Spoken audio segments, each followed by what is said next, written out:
Good morning and welcome to the channel on this Wednesday, the 19th of August 2026. A major player in the US-Iran war today withdrew all economic and financial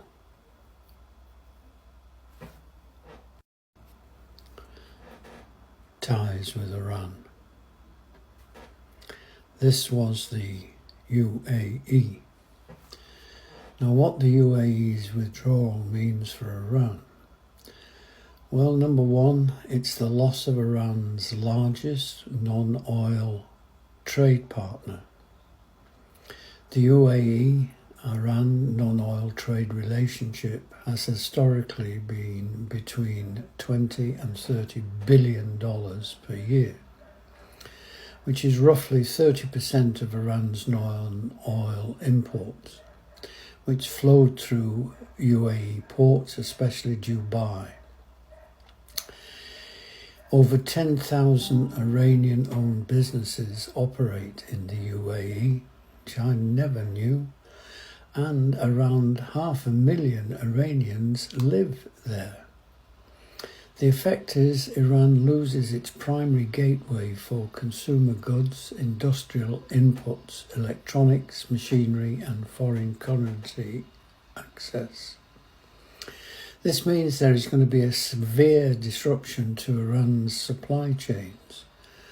The UAE has suspended all physical trade, maritime cargo, commercial exchanges, and financial transactions. Without UAE ports, Iran must rely on slower, more expensive, and more political risky routes through Turkey, Oman, China. The effect will be higher import costs, shortages, slower industrial production, and increased inflationary pressure on Iran. There is financial isolation and currency pressure. Abu Dhabi blocked all cross-border financial transactions, bank transfers, clearing mechanisms, and foreign exchange channels linked to Iran. The effect of this is increased pressure on the Iranian rial, reduced liquidity for Iranian businesses, harder access to US dollars or the euro, and greater reliance on informal or illicit financial networks. There is increased risk of premiums for regional shipping. The UAE warned that missile launches targeting maritime traffic raise risks in the Strait of Hormuz, a choke point for 20% of global oil. War risk insurance costs rise, affecting Iran's shipping and oil exports. The broader global market consequences. The UAE's move contributed to global market volatility. The Nasdaq fell 1.33%, which is an awful lot. The S&P 500 dropped 0.69%. 30-year US Treasury yields hit 5.34%, which is the highest since 2007. Now, here are the reasons why the UAE withdrew. They alleged Iranian ballistic missile attacks. The UAE air defense systems detected 2 ballistic missiles launched from Iran on the 18th of August. One fell outside UAE waters, one fell inside UAE territorial waters.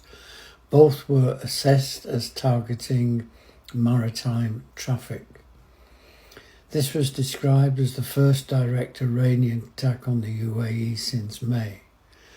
There is an immediate threat to UAE civilian and commercial security. Residents received emergency alerts instructing them to seek shelter due to potential missile threats. The UAE frames suspension as necessary to protect regional and international peace and security. Escalating Iran-US conflict spilling into Gulf waters. The UAE judged that economic exposure to Iran had become too high and made a live military theatre in the Strait of Hormuz. The UAE wants to avoid becoming a battleground or a conduit for Iranian financial resilience during conflict.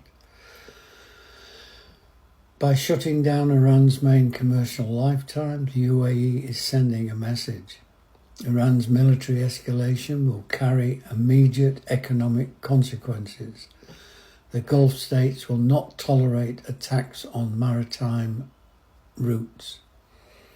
Iran, of course, has denied launching the missiles, calling the UAE's claims baseless and contrary to good neighbourliness. The UAE proceeded regardless, indicating it trusts its defence intelligence more than Iran's statement. So the bottom line to all this is that the UAE's withdrawal is economically devastating for Iran because it removes Iran's largest non-oil trade partner, its main financial clearinghouse and its most important re-export hub. The UAE acted because it believes Iran directly threatened its territory and maritime security with ballistic missiles, and because regional tensions have reached a level where economic decoupling is seen as necessary for national security. Okay, a lot of that comes from various sources, as I'm sure you're aware, which I look at scrupulously to try and get a balanced view. I personally think that there is also pressure perhaps from the United States on the UAE to put more financial pressure onto Iran. This is going to cause some tension and possibly an outbreak of more violence. But I think this time the violence will come from Iran rather from the United States. Thank you for watching. Thank you for listening. I'll talk to you again tomorrow. Take care.